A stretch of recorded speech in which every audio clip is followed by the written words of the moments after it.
Assalamu alaikum warahmatullahi wabarakatuh, dear students. Welcome to Sky Classes. And we are here with the much awaited lecture series named as ORCC Online Revision Capsule Course. तो बेटा sky classes ने ये series इसलिए शुरू कर दी क्योंकि ये पहली बार हो गया हमारे स्टेट में कि सेशन आपका चेंज हो गया from October to March session. इसलिए बच्चों के जहन में बहुत सारे शुभात है, बहुत सारे कन्फ्यूजन्स हैं और इसके क्लासेस जो है इस चीज़ को पूरी तरह से समझ रहा है कि बच्चों के जहन में क्या कन्फ्यूजन है, क्या डिस्ट्रैक्शंस आपके जहन में चल रही हैं। And we are here with you to guide you at every step of the life and to guide you at every step towards your board exams specially. और हम यहाँ पे इसके क्लासेस लेके आए आपके लिए most important and comprehensive questions for your boards both for 11th and 12th class. तो I am your Irshad sir, faculty botany at Sky Classes Rajbagh and Parepura, and this time I will be starting my first lecture in botany, and that will be from class 12th. This will be for class 12th. Okay, तो सबसे पहले बेटा हम start करते हैं। Class 12th का मैंने एक ओवरव्यू बनाया है पूरे सिलेबस का, ठीक। इसका बेटा एक ओवरव्यू हम लेंगे। पूरा सिलेबस जो आपका है, ठीक, ये बेटा डिवाइड किया गया है इनटू 10 चैप्टर्स। एनसीईआरटी पे ये चैप्टर्स दिए हुए हैं बेटा, ठीक। तो यहाँ पे we'll be discussing this in detail, ठीक। देखिए बेटा, पहला चैप्टर जो आपका है that is sexual reproduction in flowering plants. First chapter, sexual reproduction in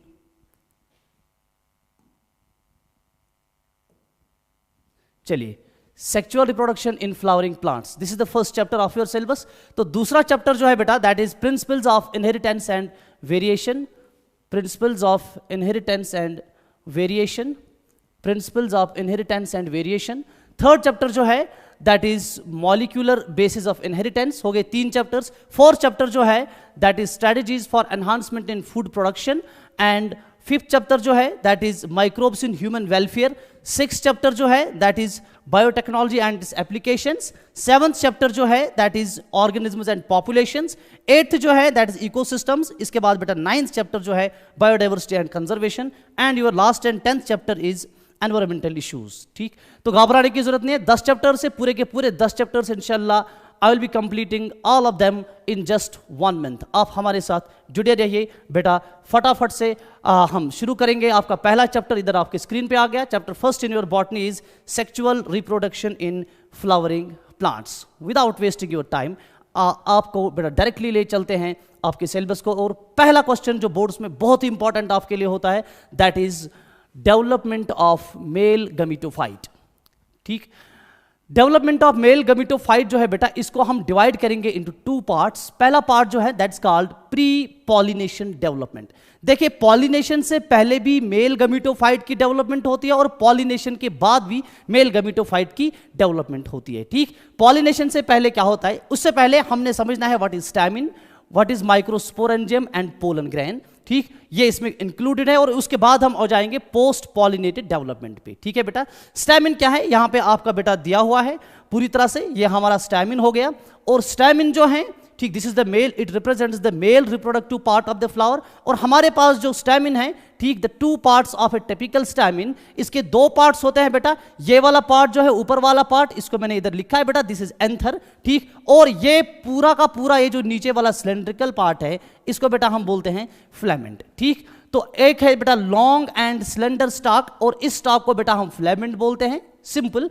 और टर्मिनल पार्ट को जो बाइलोब्ड होता है इसको एंथर बोलते हैं। ये एंथर की एक लोब होगी, ये एंथर की दूसरी लोब होगी। यूजुअली जो एंथर हमारे पास होता है बाइलोब्ड होता है, इसीलिए बेटा इसको डाइथीकस एंथर बोलते हैं, ठीक है। चलिए, the proximal part of the filament is attached to the thalamus और पेटल ऑफ द फ्लावर। जो प्रॉक्सिमल पार्ट है, अब समझे फिलामेंट का प्रॉक्सिमल पार्ट क्या है और फिलामेंट का डिस्टल पार्ट क्या है। देखिए इधर से बेटा होगा, इधर से इस तरह से आपका होगा थैलेमस, जिसके ऊपर फ्लावर रेस्ट करता है। ये हो गया बेटा आपका थैलेमस, ठीक। चलिए, थैलेमस के साथ जो पार्ट फिलामेंट का कनेक्टेड है इस पार्ट को बेटा हम बोलते हैं प्रॉक्सिमल पार्ट। ये हो गया बेटा इसका proximal part. So this is proximal part, ये प्रॉक्सिमल एंड हो गया या प्रॉक्सिमल पार्ट हो गया। और डिस्टल एंड जो फिलामेंट का है वो इधर वाला एंड है बेटा, ठीक, ये टर्मिनल ये एंथर के साथ बेटा जुड़ा होता है, तो इसको हम बोलेंगे this is the distal end, this is the distal end. एक प्रॉक्सिमल एंड, एक डिस्टल एंड। प्रॉक्सिमल एंड ये कनेक्टेड है बेटा किसके साथ, ये हो गया बेटा आपका थैलेमस, ये आपके थैलेमस के साथ कनेक्टेड है, ठीक है बेटा।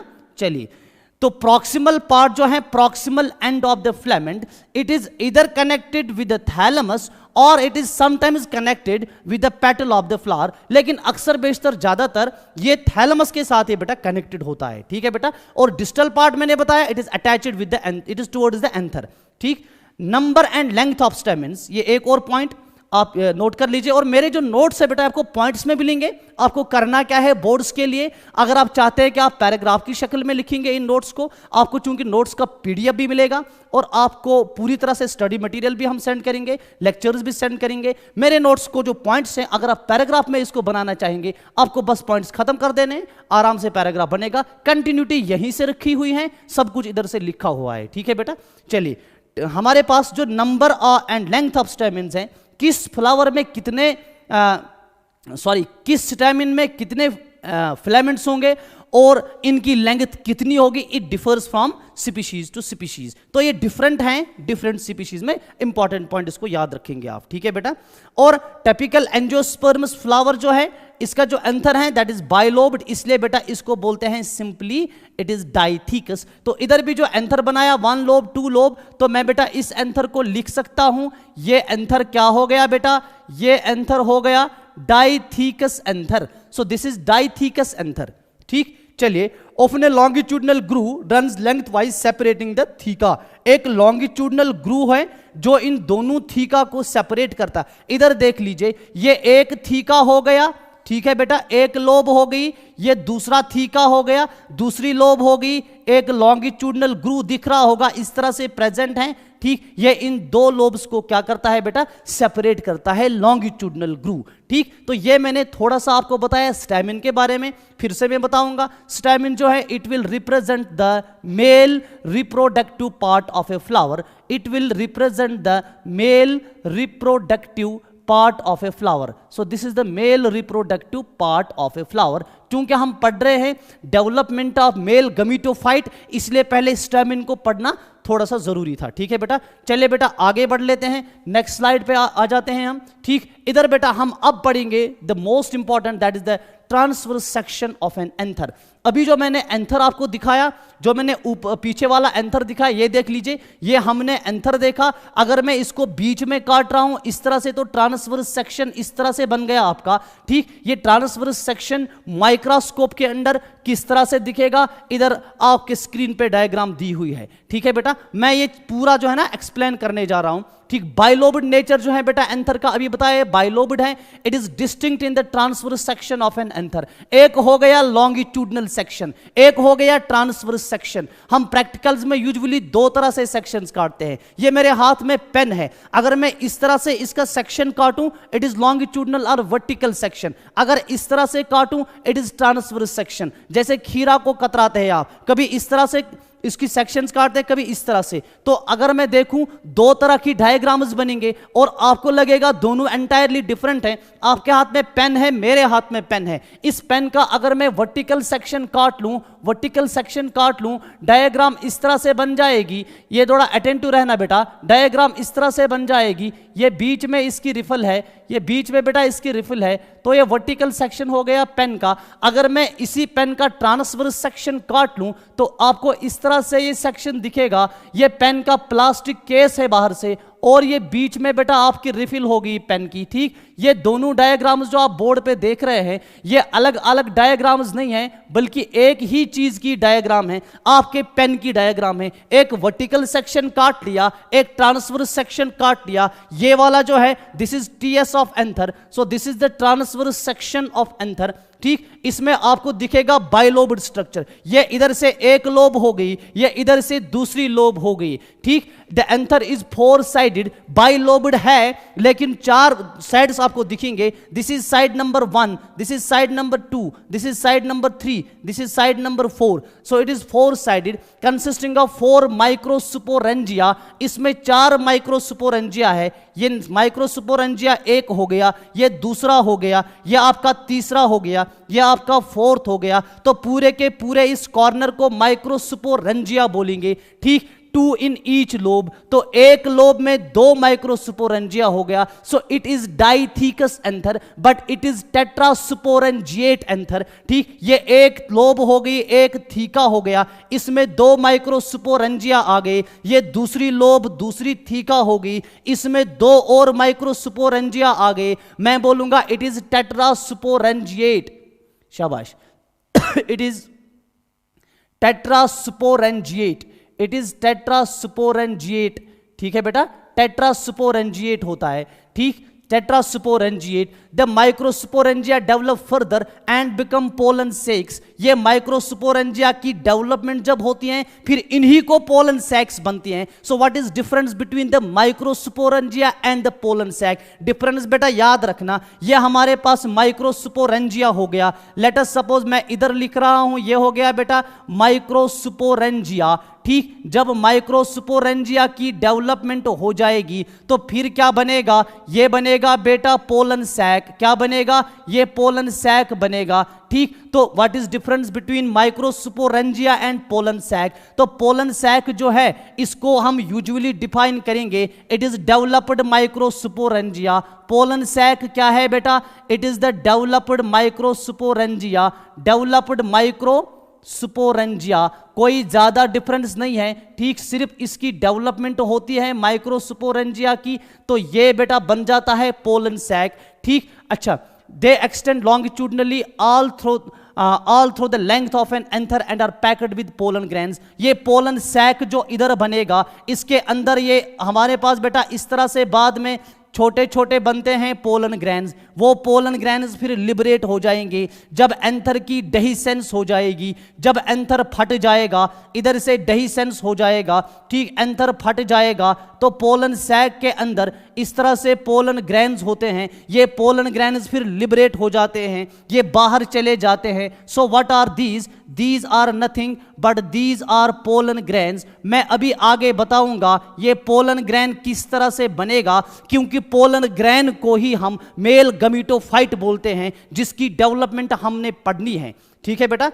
चलिए, हाँ, इसके बाद बेटा आगे बढ़ लेते हैं हम, इधर हम पहुंचे थे, आगे बढ़ लेते हैं, ठीक। ट्रांसवर्स सेक्शन ऑफ माइक्रोस्पोरेंजियम जो हम देखेंगे, इसमें हमारे पास कितनी लेयर्स दिखती है, ठीक। इसमें हमारे पास 4 लेयर्स दिखती हैं। एक लेयर हो गई बेटा outer layer, this is epidermis, ये एपिडर्मिस आपको दिख रहा होगा, ये आउटर लेयर जो है ये एपिडर्मिस हो गई, ये बेटा एपिडर्मिस, ये जो आपको दिख रही है ये वाली लेयर ये एपिडर्मिस हो गई। इसके अंदर वाली लेयर को बेटा एंडोथीशियम बोलते हैं, तो ये वाली लेयर जो है, दूसरी लेयर जो इसके अंदर है, इसको हमने एंडोथीशियम बोल दिया। इसके बाद मिडल लेयर्स हैं, एंडोथीशियम के अंदर कुछ लेयर्स है बेटा, इन लेयर्स को बेटा हम बोलते हैं मिडल लेयर्स, इनको हम बोलते हैं मिडल लेयर्स, ठीक है बेटा। ये हो गई आपकी मिडल लेयर्स, ठीक। या इधर भी इसने मिडल लेयर दिखाया है, और मिडल लेयर के अंदर वाली लेयर जो है उसको टैपिटम बोल रहे हैं, उस लेयर को टैपिटम बोल रहे हैं। मैं थोड़ा सा टैपिटम को हाईलाइट करूंगा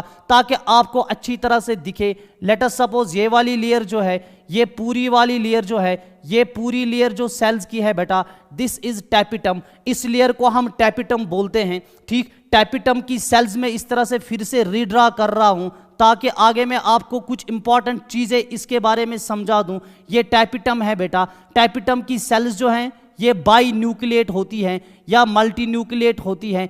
इन सेल्स में एक से ज़्यादा न्यूक्लियस होते हैं, इसलिए इधर मैंने टैपिटम की सेल्स में एक से ज़्यादा न्यूक्लियस बनाए, ठीक। तो ये टैपिटम जो है this is the inner most layer, tapetum inner most layer है। तो मैंने आपको अभी तक क्या समझाया? अभी तक मैंने आपको समझाया टीएस ऑफ एंथर बाहर से। चलिए बेटा थोड़ा सा आगे बढ़ लेते हैं, नेक्स्ट स्लाइड पे आ जाते हैं, ठीक। तो हमारे नेक्स्ट स्लाइड में मैंने बताया जो पहली 3 लेयर्स है आउटर, ठीक, आउटर 3 लेयर्स। पहली लेयर क्या है? जो आउटर लेयर थी उसको बेटा हमने बताया एपिडर्मिस, आउटर लेयर को बताया हमने एपिडर्मिस, ठीक है बेटा। चलिए इसके अंदर वाली लेयर को अभी मैंने बताया, उसको बोलते हैं एंडोथीशियम।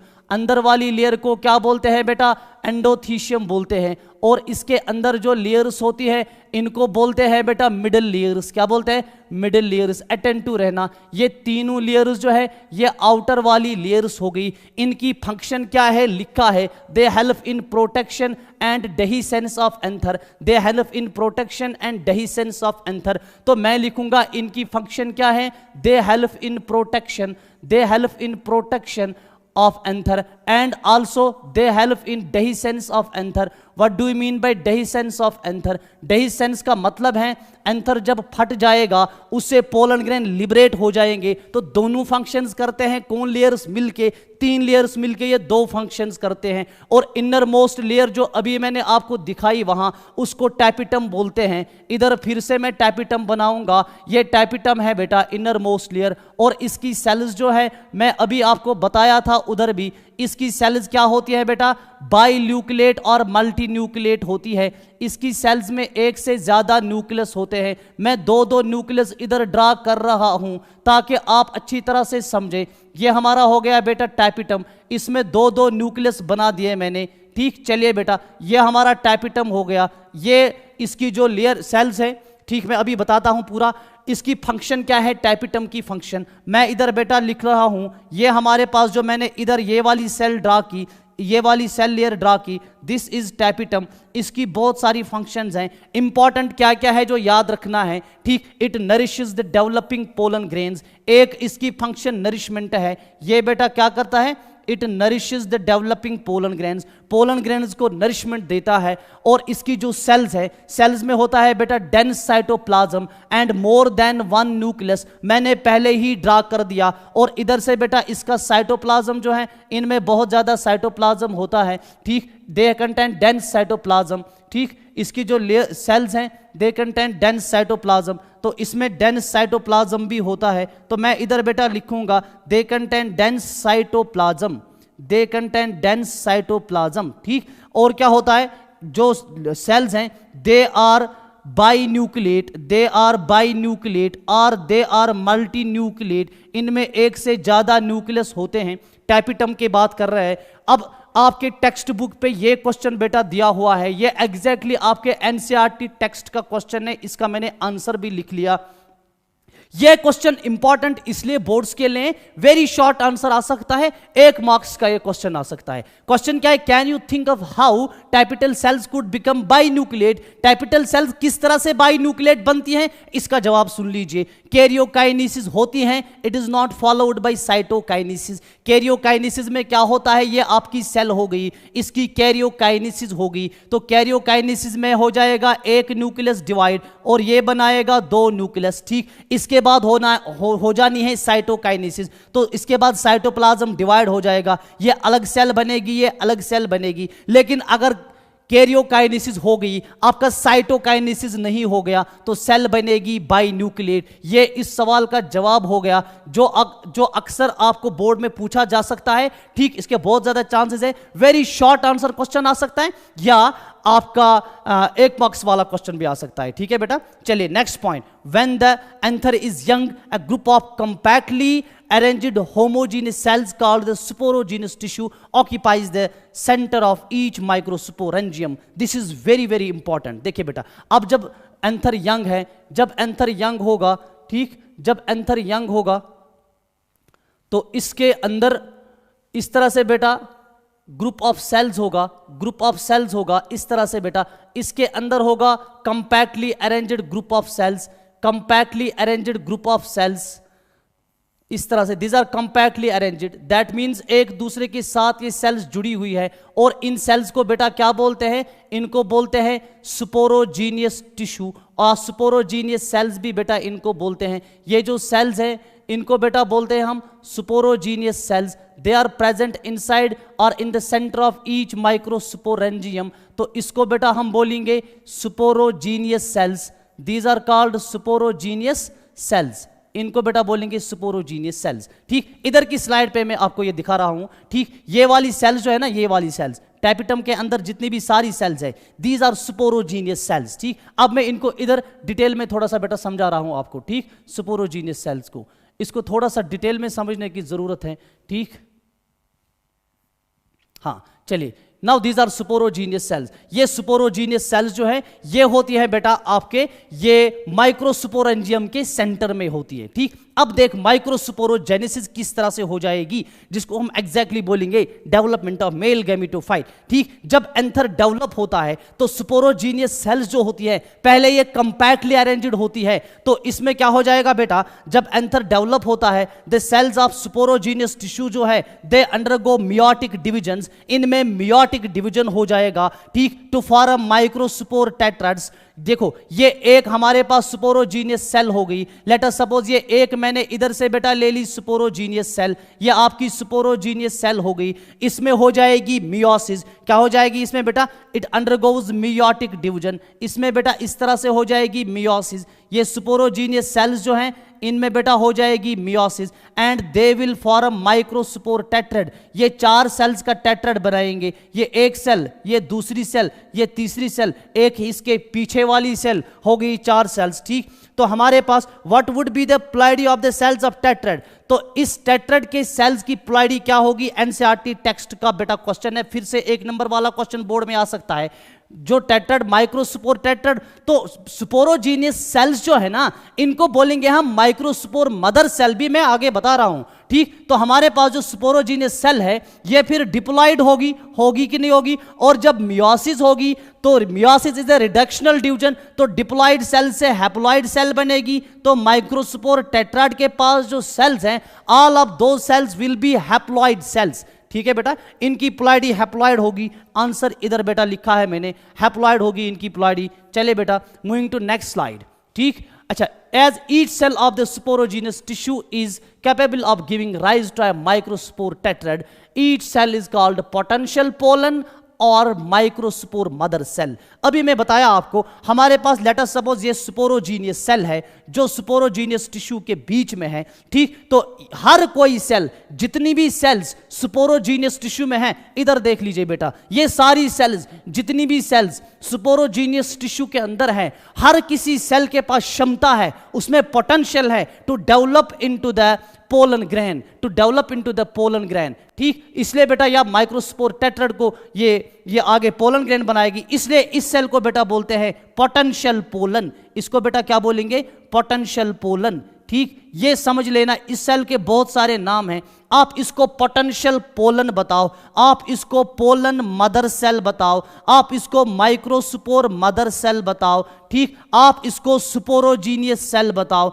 ये सारे नाम इसी के हैं। आप इसको बताओ बेटा सुपोरोजीनियस सेल। ठीक, ये होती तो है, कहां पे होती हैं, ये सेल जो है सुपोरोजीनियस टिश्यू की सेल है, तो ये सेल जो है बेटा, ये सेल हमारे पास डिप्लॉइड सेल है कि नहीं। माइक्रोस्पोरोजेनेसिस क्या है, the process of formation of microspores, याद रखें important point, the process of formation of microspores from a pollen mother cell, PMC लिखा, पोलन मदर सेल मैंने इधर, पोलन मदर सेल से क्या बनेंगे, the process of formation of microspores, इससे microspores बनेंगे, इसीलिए दूसरा नाम इसका हमने इधर बेटा लिख लिया, माइक्रोस्पोर मदर सेल। ठीक, तो पोलन मदर सेल या माइक्रोस्पोर मदर सेल कहो, इसका बेटा हो जाएगा मियोटिक डिवीजन। ठीक, और मियोसिस से क्या बनाए, अच्छा, the process of formation of microspores, ये माइक्रोस्पोर्स बेटा बनाएगी, and these microspores are in the form of tetrads. ठीक, ये 4 सेल्स है, 1 2 3, एक इसके पीछे वाली सेल है।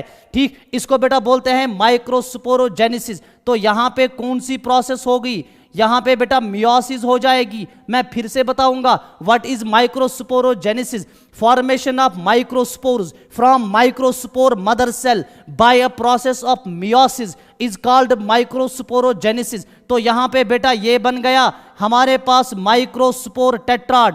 क्या बन गया बेटा, ये बन गया माइक्रोस्पोर टेट्राड। ये माइक्रोस्पोर टेट्राड बेटा हमारे पास बन गया, इसमें 4 सेल्स होती है। ठीक, the microspores as they are formed are arranged in cluster of 4 cells, जो मैंने बताया इसको बेटा बोलेंगे माइक्रोस्पोर टेट्राड। ये माइक्रोस्पोर टेट्राड बन गया आपका। ठीक, इसके बाद नेक्स्ट पॉइंट याद रख ले, as the anthers mature and dehydrate, जब एंथर मैच्योर हो जाएगा वहां पे डिहाइड्रेशन हो जाएगी, यानी कि सुपोरोजीनियस टिश्यू के अंदर अंदर जो cells, this is important point, थोड़ा ध्यान रख लीजिएगा बेटा, मैं फिर से ये बताऊंगा। ये स्पोरोजीनियस सेल्स जो है ना, मैंने बार बार बताया, these are compactly arranged cells, ये एक दूसरे के साथ जोर से जुड़ी हुई सेल्स है। और क्यों ये एक दूसरे के साथ इस तरह से बंद है? क्योंकि इन सेल्स में मॉइस्चर जो होता है ना, जो वाटर होता है, ठीक, वो वाटर क्या करता है, वो इसमें एडिशन एंड कोहेशन का फोर्स होता है, वो इनको एक दूसरे के साथ जोड़ के रखता है, ठीक। उसके बाद जब एंथर की डेवलपमेंट होती है, ये वाटर डिहाइड्रेट हो जाता है, ये वाटर बाहर चला जाता है। तो हमारे पास जब ये वाटर बाहर चला गया, ठीक, तो पहले ये सेल्स कंपैक्टली अरेंज्ड सेल्स होती हैं, उसके बाद जब एंथर की डिहाइड्रेशन होती है, जब मैच्योर होता है एंथर, वाटर मॉइस्चर कंटेंट खत्म हो जाता है, microspores dissociate from each other and develop into pollen grains. ये माइक्रोस्पोर्स जो है ना, जो टेट्राड बनाए थे, जब डिहाइड्रेट हो जाएंगे, ये चारों सेल्स बिखर जाएंगे, ये एक दूसरे से अलग हो जाएंगे, ठीक। तो मैं लिखूंगा माइक्रोस्पोर टेट्राड जो है बेटा, इसकी हो जाएगी डिसोसिएशन। शाबाश, क्या हो जाएगी? डिसोसिएशन हो जाएगी सेल्स की। क्यों हो जाएगी डिसोसिएशन? क्योंकि हो जाएगा बेटा डिहाइड्रेशन। क्या हो जाएगा? डिहाइड्रेशन हो जाएगा, उससे डिसोसिएशन हो जाएगी। तो ये चारों की चारों सेल्स अलग अलग चली जाएंगी, ये बिखर जाएंगी, ये सेल्स ये अलग अलग चली जाएंगी। ये सारी सेल्स ये डिप्लॉइड थी, तो ये हमारे पास हैप्लॉइड सेल्स है। जब ये अलग अलग जाएंगे, ये भी हैप्लॉइड बनेगी, ये भी हैप्लॉइड ही होगी, ये भी हैप्लॉइड ही होगी, ये भी हैप्लॉइड ही होगी। अब इन सेल्स को हम बोलते हैं माइक्रोस्पोर्स। शाबाश, इन सेल्स को बेटा क्या बोलते हैं? इनको बेटा हम बोलते हैं microspores. So these are microspores. Inside each microsporangium several thousand of microspores और पोलन ग्रेन्स आर फॉर्म्ड। ठीक, इसको आप माइक्रोस्पोर बताएं या इसको बेटा आप पोलन ग्रेन बताएं, कोई ज्यादा डिफरेंस नहीं है। मैं अभी समझाऊंगा what is difference between microspore and pollen grain. Microspore जो है, जब इसकी और डेवलपमेंट हो जाएगी, यही कन्वर्ट हो जाएगा पोलन ग्रेन में। तो इधर मैं लिखूंगा माइक्रोस्पोर जो है, जब इसकी डेवलपमेंट हो जाएगी, ये पोलन ग्रेन में कन्वर्ट हो जाएगा। ठीक, तो inside each microsporangium several thousand of microspores और pollen grains are formed which are released with dehiscence of anther. Anther फट जाएगा, पोलन ग्रेन रिलीज हो जाएगा। Now the exact pollen grain, जो पोलन ग्रेन हमारे पास बनेगा, it will represent the male gametophytes. ठीक, याद रखें, पोलन ग्रेन मेल गैमीट नहीं है, ये गलती कर बैठते हैं आप। It is not male gamete, it is the male gametophyte. What is gametophyte? It is the body inside which male gametes are present. तो पोलन ग्रेन जो है, पोलन ग्रेन मेल गैमीट नहीं है, it is the male gametophyte. ठीक, चलिए बेटा आगे बढ़ जाते हैं फटाफट से। इधर पोलन ग्रेन के स्ट्रक्चर पे आ जाते हैं। पोलन ग्रेन जो है बेटा, तो इधर बेटा ये वाला पार्ट जो है, this will discuss with the structure of pollen grain और स्ट्रक्चर ऑफ मेल गमीटोफाइट। ठीक, पोलन ग्रेन्स जो हैं, दे आर जनरली स्फेरिकल। ये बेटा इस तरह से बेटा स्फेरिकल होते हैं पोलन ग्रेन्स। ठीक, ये स्फेरिकल पोलन ग्रेन हो गया आपका। ठीक है बेटा, तो पोलन ग्रेन जो है, दीज आर जनरली स्फेरिकल। ठीक, और स्फेरिकल जो है, दे मेजर फ्रॉम, इनका जो डायमीटर होता है, ठीक, डायमीटर क्या होता है? 25 to 50 माइक्रोमीटर्स। इधर से लेके इधर तक डायमीटर 25 to 50 माइक्रोमीटर्स। इंपॉर्टेंट बेटा याद रख लीजिएगा। इसके बाद इट हैज 2 प्रोमिनेंट वॉल्स। इस पोलन ग्रेन जो है, इट हैज 2 वॉल्स। ठीक, ये एक वॉल हो गया और इसके बाहर एक और वॉल होता है बेटा, इस तरह से। लेट अस सपोज ये बाहर का वॉल मैं बना रहा हूं, इसके बाहर से इस तरह से बेटा एक और वॉल होगा। लेट अस सपोज ये बाहर का वॉल मैं बना रहा हूं, इधर से भी बेटा मैं इसको बाहर का वॉल बना रहा हूं। ठीक, तो ये वाला वॉल जो है, ये मैं बाहर का वॉल बना रहा हूं बेटा पोलन ग्रेन का। याद रखना, ये पोलन ग्रेन का structure, this is very very important. ठीक, तो देयर आर 2 वॉल्स। ये आउटर वॉल हो गया, ये बाहर का वॉल हो गया बेटा आपके पोलन ग्रेन का। एक बाहर वाला वॉल है, एक अंदर वाला वॉल है। आप देख लीजिए, अंदर वाला वॉल जो है वो कंटिन्यूअस है, बाहर वाला वॉल जो है वो डिसकंटिन्यूअस है। ठीक, so it has two the hard the outer layer called the exine. तो बाहर वाले वॉल को क्या बोलते हैं? इसको बेटा एक्साइन बोलते हैं। और इनर वाले वॉल को क्या बोलते हैं? इसको बेटा इंटाइन बोलते हैं। सो it has 2 walls, one is called exine and other is called intine. One is called exine and other is called intine. One is called exine and other is called intine. ठीक है बेटा, एक को exine बोलते हैं और एक को इंटाइन बोलते हैं। इंटाइन अंदर का वाल है। इंटाइन जो है बेटा ये कंटिन्यूअस वाल होता है। दिस वाल is continuous, this is continuous वाल, ये कंटिन्यूअस होता है। और इंटाइन जो है it is made up of cellulose and pectin, it is made up of cellulose and pectin. Intine को मैंने इधर ही खत्म कर दिया, ठीक, पॉइंट भी इधर लिखा होगा, ठीक। हमारे पास जो इंटाइन है, इंटाइन जो है मैं आगे बताऊंगा, ये बना होता है सेल्यूलोज का, पेक्टिन का, लेकिन कंटिन्यूअस वाल होता है। और बाहर जो बाहर साइड से जो वाल है उस वाल को बेटा हमने एक्साइन बताया। बाहर के वाल को क्या बताया हमने, इसको हमने एक्साइन बताया। This is exine. एक्साइन जो है it is made up of sporopollenin. This is very very important point, ये बेटा आपको याद रखना है। एक्साइन जो है, एक्साइन किसका बना है, ये बेटा बना है स्पोरोपोलिनिन का, ये बना है स्पोरोपोलिनिन का, स्पोरोपोलिनिन का बना है। एक्साइन स्पोरोपोलिनिन का बना है। स्पोरोपोलिनिन जो है this is the most resistant organic material Noon. Important याद रखना इसके लिए, स्पोरोपोलिनिन जो है ये सबसे रेजिस्टेंट ऑर्गेनिक मटेरियल है जिसको अभी तक हम जानते हैं। It can withstand high temperatures. Sporopollenin को हाई टेम्परेचर से कुछ नहीं होता है, स्ट्रॉन्ग एसिड से कुछ नहीं होता है, अल्कली से कुछ नहीं होता है। तो इधर स्पोरोपोलिनिन इसमें होगा, एक्साइन में होगा। ये स्पोरोपोलिनिन इसलिए रखा है ताकि अंदर के जो सारे स्ट्रक्चर्स है वो बच जाए, उनको प्रोटेक्शन मिल जाए, ठीक। कोई भी एंजाइम स्पोरोपोलिनिन को डिग्रेड नहीं करता है। अभी तक कोई ऐसा एंजाइम नहीं देखा है हमने जो स्पोरोपोलिनिन को डिग्रेड करे, ठीक। तो अब कितना इंपॉर्टेंट है बेटा ये स्पोरोपोलिनिन, और किसके लिए इंपॉर्टेंट है, पोलन ग्रेन के लिए। कहां होता है, एक्साइन में होता है, याद रखना ये, ठीक। चलिए, और पोलन ग्रेन जो है इसके एक्साइन में प्रोमिनेंट एपर्चर्स होते हैं, प्रोमिनेंट एपर्चर्स होते हैं। यहां पे थोड़े से होल्स होते हैं, इनको बेटा एपर्चर्स बोलते हैं, ठीक। ये प्रोमिनेंट एपर्चर्स होते हैं। यहां पे स्पोरोपोलिनिन एब्सेंट होता है, वो मैंने बेटा आपको अभी मैं बता रहा हूं, ठीक। वायर स्पोरोपोलिनिन इज एब्सेंट, इधर स्पोरोपोलिनिन एब्सेंट होता है। क्यों होता है एब्सेंट, आगे वो भी हमें पता चलेगा। पोलन ग्रेन्स जो हैं they are well preserved as fossils because of the presence of sporopollenin. Sporopollenin की वजह से, since it is hard, since it is durable, it resistant strong acids, it resistant high temperatures, pollen grains can be stored as fossils, ठीक है बेटा। Exine जो है it exhibits a fascinating array of patterns and designs. इसके different designs होते हैं exine के। मैंने एक डिजाइन बना दिया इधर, ठीक। आई होप कि ये वाला डिजाइन भी आपको थोड़ा सा पसंद आया होगा। इसके डिफरेंट डिजाइंस होते हैं, ठीक, स्पोरोपोलिनिन के, ठीक। तो डिफरेंट स्पीशीज में डिफरेंट डिजाइंस होते हैं।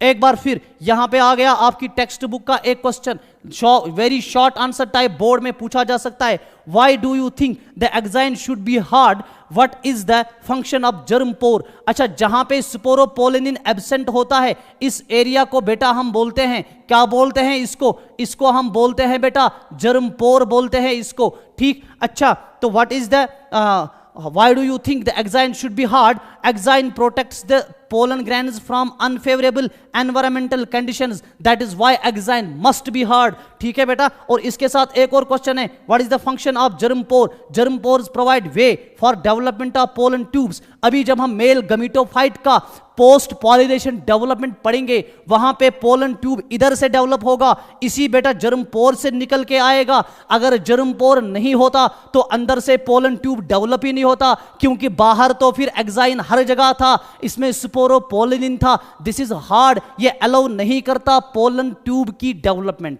That is why germ pore must be there, ठीक है बेटा। आगे बढ़ लेते हैं, थोड़ा सा आगे बढ़ेंगे बेटा।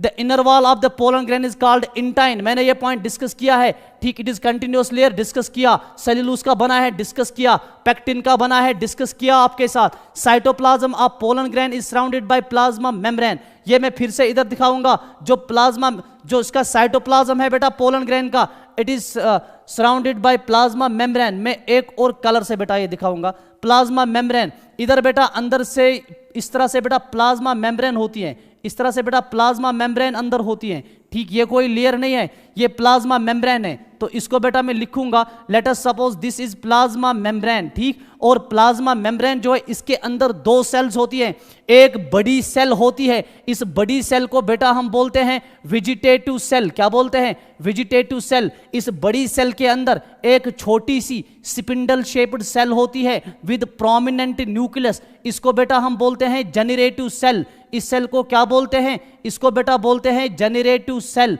तो पोलन ग्रेन के अंदर कितनी सेल्स होती हैं? दो सेल्स होती हैं, एक वेजिटेटिव सेल होती है, एक जनरेटिव सेल होती है, ठीक है बेटा। चलिए मैं दिखाऊंगा, हमने जब माइक्रोस्पोरोजेनेसिस पढ़ी वहां पे हमने क्या पढ़ा? माइक्रोस्पोर बना। फिर से मैं बता रहा हूं, लेट अस सपोज ये हमारे पास थी पोलन मदर सेल और microspore mother cell, this was diploid, इसने मियोसिस की, एक यहां पे बेटा टेट्राड बन गया था, माइक्रोस्पोर टेट्राड, फिर इसकी डिसोसिएशन हो गई, 4 माइक्रोस्पोर्स बन गए कि नहीं बन गए? अभी आपको बताए हैं, ठीक। ये डिप्लॉयड है, ये हैप्लॉयड है इसकी सेल्स, और ये सारे हैप्लॉयड है, ये सारी सेल्स हैप्लॉयड है। ये सेल्स जो है इनका बेटा फिर से हो जाएगा, एक सेल जो है, एक माइक्रोस्पोर जो है, इससे एक पोलन ग्रेन बनेगा। लेट अस सपोज ये माइक्रोस्पोर है, ठीक है बेटा, और ये माइक्रोस्पोर जो है अब इसको बेटा हो जाएगी माइटोसिस। क्या हो जाएगी? माइटोसिस हो जाएगी। लेकिन ये माइटोसिस जो है दिस इज अनइक्वल डिवीजन, ये अनइक्वल डिवीजन है बेटा। अनइक्वल डिवीजन का मतलब क्या है? एक सेल बड़ी बनेगी, एक सेल छोटी बनेगी। ये हमारे पास ये माइक्रोस्पोर था, जब माइटोसिस होगी तो इस तरह से बेटा दो सेल्स बनेंगे, एक सेल बड़ी बनेगी, एक सेल छोटी बनेगी। वही तो इधर बनाए, इसी को बेटा बोलते हैं पोलन ग्रेन। इसको बेटा क्या बोलते हैं? तो पोलन ग्रेन और माइक्रोस्पोर के बीच में डिफरेंस क्या है? जब माइक्रोस्पोर की फर्दर डेवलपमेंट होगी it will be converted into pollen grain. तो डेवलपमेंट क्या है? एक माइटोटिक डिवीजन होगा, उस माइटोटिक डिवीजन से दो अनइक्वल सेल्स बनेंगे। अगर ये हैप्लॉयड हैं, ये सेल भी हैप्लॉयड, ये सेल भी हैप्लॉयड, तो मैं बताऊंगा इधर वेजिटेटिव सेल भी हैप्लॉयड होगी, जनरेटिव सेल भी हैप्लॉयड होगी। What is difference between vegetative cell and generative cell? इधर देख लीजिए बेटा, ठीक।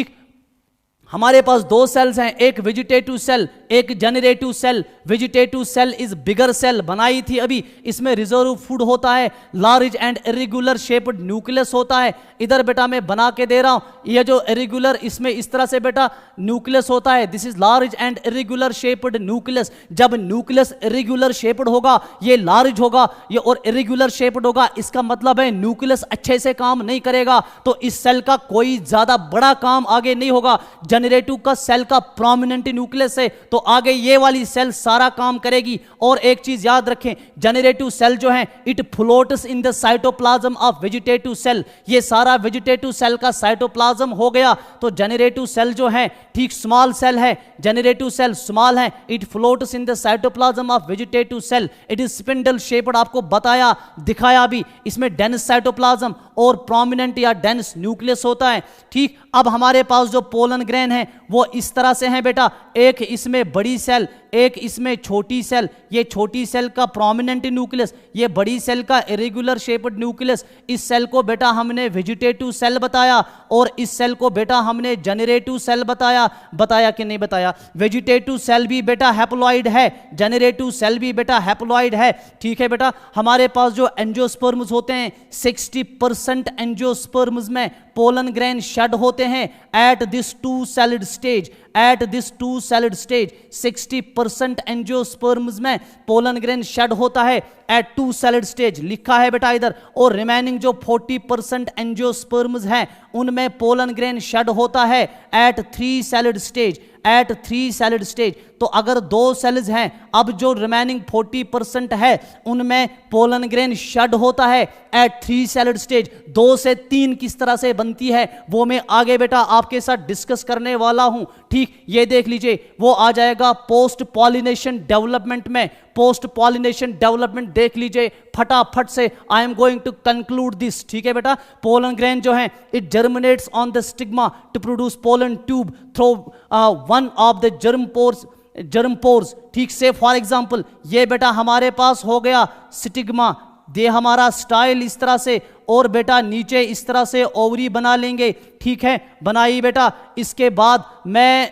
फिर से ये वाला कलर ले लूंगा, let us suppose this is pollen grain, ये इसमें बेटा जनरेटिव सेल हो गई, ये वेजिटेटिव सेल हो गई, ये बाहर से इंटाइन हो गया, इंटाइन के बाहर से इस तरह से बेटा एक्साइन हो गया, ठीक, ये एक्साइन हो गया, आपके लिए आसान करना चाहता हूं, ये एक्साइन हो गया, ठीक है बेटा, ये एक्साइन हो गया, तो ये जर्मपोर, ये जर्मपोर, ये भी जर्मपोर इधर से और एक जर्मपोर इधर, जब ये स्टिग्मा के ऊपर बेटा आ जाता है तो कंटेंट्स ऑफ द पोर, अच्छा it germinates on the stigma, तो स्टिग्मा पे बेटा इस तरह से जर्मिनेट होता है, यानी कि जर्मपोर के थ्रू इस तरह से एक पोलन ट्यूब डेवलप होता है। इस पोलन ट्यूब में क्या होंगे, contents of the pollen grain move into the pollen tube. What are the contents of the pollen grain? एक कंटेंट जो है दैट इज वेजिटेटिव सेल, एक कंटेंट जो है दैट इज जनरेटिव सेल। मैं बोलूंगा बेटा ये आपकी वेजिटेटिव सेल आ गई इस ट्यूब में, पोलन ट्यूब में, ये जनरेटिव सेल आ गई,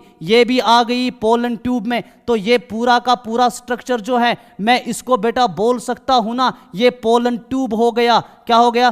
पोलन ट्यूब। तो इसके कंटेंट्स इधर आ गए। Pollen tube grows through the tissues of stigma style and reaches the ovary. Pollen tube ovary के अंदर जाएगा, यहां पे बेटा ओव्यूल होगा, फिर आगे फर्टिलाइजेशन किस तरह से होगी मैं दूसरे लेक्चर में डिस्कस करूंगा। लेकिन इन सम प्लांट्स ये याद रखें, pollen grains are shed at two celled condition, जो मैं अभी बता रहा हूं 60% एंजियोस्पर्म्स में टू सेलिड ये स्टेज पे पोलन ग्रेन शेड होता है, ठीक, a vegetative and a generative cell, ठीक। इन प्लांट्स में क्या होता है, generative cell divides and forms two male gametes. इधर जनरेटिव सेल है तो जनरेटिव सेल इधर ही डिवाइड करेगी माइटोटिकली, ये बनाएगी बेटा टू मेल गमीट्स, तो ये दोनों जो बन गए ये माइटोटिक डिवीजन से होगा। So what are these? These are male gametes, ठीक। अब बेटा समझ लें पोलन ग्रेन के अंदर मेल गमीट कौन है। पोलन ग्रेन जो मैंने अभी बेटा बनाया था इस तरह से, एक वेजिटेटिव सेल, एक generative cell, it is the generative cell which later form male gametes. Generative cell बेटा आगे क्या बनाएगी, आगे यही जनरेटिव सेल मेल गमीट्स बनाएगी। तो जनरेटिव सेल खुद भी हैप्लॉइड थी, मेल गमीट्स फिर खुद भी बेटा क्या हो जाएंगे, ये दोनों भी हैप्लॉइड होंगे, ठीक। इन plants which shed pollen at three celled condition, pollen tubes carry the two male gametes from the beginning। अब देखो जिन प्लांट्स में हमने देखा पोलन ग्रेन 3 सेल्ड कंडीशन में शेड हो जाएगा, वहां पहले से दोनों मेल गैमेट्स प्रेजेंट होंगे ना पोलन ट्यूब में, और जिनमें शेड हो जाएगा एट 2 सेल्ड कंडीशन, वहां जनरेटिव सेल फिर से डिवाइड करेगी और बनाएगी 2 मेल गैमेट्स। तो यहां पे भी टोटल 3 ही बन गए, ठीक। तो ये हमारे पास हो गया बेटा डेवलपमेंट ऑफ मेल गमीटोफाइट, ठीक। 2 मिनट में खत्म करने जा रहा हूं। ये 3 मार्क्स वाले क्वेश्चन बोर्ड में बेटा आ सकते हैं आपको, एक पोलन एलर्जी, एक pollen supplement, pollen viability and cryo preservation. Pollen allergy क्या है? बहुत सारे पोलन ग्रेन्स जो होते हैं दे काज सीवियर एलर्जीज, ब्रोंकियल एफिलिक्शंस, और कुछ जो हमारे पास पर्सन्स हैं उनमें बेटा डिजीज भी काज करती हैं। एक डिजीज पोलन ग्रेन से होती है, पोलन एलर्जी से, दैट इज कॉल्ड एजमा, जिसको अस्थमा बोल रहे हैं, ठीक है बेटा। एजमा भी होगा, ब्रोंकिटिस भी होगा, ठीक। और हमारे पास एक प्लांट है parthenium, this is very important. Parthenium जो है इसके पोलन ग्रेन्स एलर्जिक होते हैं। पार्थीनियम जो प्लांट है इसके पोलन ग्रेन्स एलर्जिक होते हैं। पार्थीनियम का ये इसका बॉटेनिकल नेम है, इसको आम लैंग्वेज में बोलते हैं कैरेट ग्रास। ये इंडिया में इंपोर्ट किया गया, यहां पे व्हीट की बहुत ज्यादा किल्लत हो गई थी, इंपोर्ट किया गया था व्हीट के साथ, उसी के साथ आ गया पार्थीनियम के सीड्स। पार्थीनियम जो है ये एक वीड है, ठीक है बेटा, और फिर यह हर जगह फैल गया और पोलन एलर्जी बहुत ज्यादा हो गई। जो हमारे पास पार्थीनियम है, ठीक, इससे पूरी इंडिया में एलर्जी फैल गई। तो ये इंपोर्ट जब किया था, ये कांग्रेस ने किया था, तो बीजेपी ने इसका फायदा उठा लिया। उसने बताया ये कैरेट ग्रास नहीं है, इसको पार्थीनियम मत बोलो, इसको कैरेट ग्रास मत बोलो, इसको बेटा बोलो कांग्रेस ग्रास। क्या बोलो? कांग्रेस ग्रास। तो इस प्लांट का एक पॉलिटिकल नेम भी है, इसको कांग्रेस ग्रास भी बोलते हैं, गूगल में मिलेगा। ये बेटा एलर्जिक होता है। पोलन सप्लीमेंट, पोलन ग्रेन्स जो हैं कुछ रिच होते हैं न्यूट्रिएंट्स में, ठीक, और बहुत सारे पोलन टैबलेट्स, पोलन सिरप्स हमारे पास अवेलेबल होते हैं as food supplements, specially western countries में, ठीक। पोलन टैबलेट्स होते हैं, पोलन सिरप्स होते हैं, लोग डायरेक्टली खाते हैं और एनर्जी बहुत ज्यादा मिलती है। कितनी एनर्जी मिलती है कि इसने परफॉर्मेंस इंक्रीज की है एथलीट्स की, और रेस हॉर्सेस को भी दिया जाता है। तो इंसान में तो बहुत ज्यादा ये इंक्रीज करेगा। लास्ट स्लाइड, 1 मिनट में बेटा खत्म करेंगे। Pollen viability, what is pollen viability? It is the period for which pollen grains remain active और वायबल। ठीक, पोलन ग्रेन्स जब बनते हैं तो कितनी देर के अंदर अंदर ये स्टिग्मा पे गिर जाने चाहिए ताकि फर्टिलाइजेशन हो जाए, उस पीरियड को पोलन वायबिलिटी बोलते हैं। ठीक है बेटा, ये पोलन वायबिलिटी जो है ना, it is highly variable and it depends upon prevailing temperature and humidity. इसमें इंपॉर्टेंट याद रखना है, हमारे पास राइस है, हमारे पास व्हीट है, इनके पोलन ग्रेन्स वायबल रहते हैं ओनली फॉर 30 मिनट्स। 30 मिनट के अंदर अंदर अगर पोलन ग्रेन स्टिग्मा पे गिर गया, पॉलिनेशन हो जाएगी, जर्मिनेशन हो जाएगी पोलन ग्रेन की। अगर नहीं गिर गया तो ये जो है ये नॉन वायबल बनेगा। लेकिन रोजेसी, लिग्यूमिनेसी, सोलनेसी में ये बेटा वायबल रह सकते हैं फॉर सेवरल मंथ्स। ठीक, इसके बाद लास्ट 3 नंबर वाला आ सकता है। ठीक, क्रायो प्रिजर्वेशन, पोलन ग्रेन को स्टोर कर सकते हैं जैसे सीमेन या स्पर्म को स्टोर करते हैं, बहुत जैसे ऑक्स की स्पर्म को स्टोर करते हैं, फिर आर्टिफिशियल हाइब्रिडाइजेशन करते हैं, ह्यूमन बींग्स की स्पर्म को भी स्टोर करते हैं। इस तरह से पोलन ग्रेन्स को भी स्टोर किया जाता है। स्टोरिंग ऑफ पोलन ग्रेन को बेटा क्या बोलते हैं? Cryo preservation. यहां हम पोलन ग्रेन को बेटा स्टोर करेंगे एट -196 डिग्री सेल्सियस। ठीक, लिखा है in liquid nitrogen, liquid nitrogen में इसको स्टोर करेंगे एट -196 डिग्री सेल्सियस। और ये पोलन ग्रेन्स फिर इस्तेमाल होंगे as pollen banks, these are similar to seed banks, और ये इस्तेमाल हो जाएंगे in different crop breeding programs. ठीक, मैंने आज के लेक्चर में मेल गमीटोफाइट कंप्लीट कर दिया और 3 नंबर वाले 4 क्वेश्चंस बोर्ड के लिए कंप्लीट कर दिए। ठीक, अब बेटा मिलते हैं नेक्स्ट लेक्चर में। Have a nice day.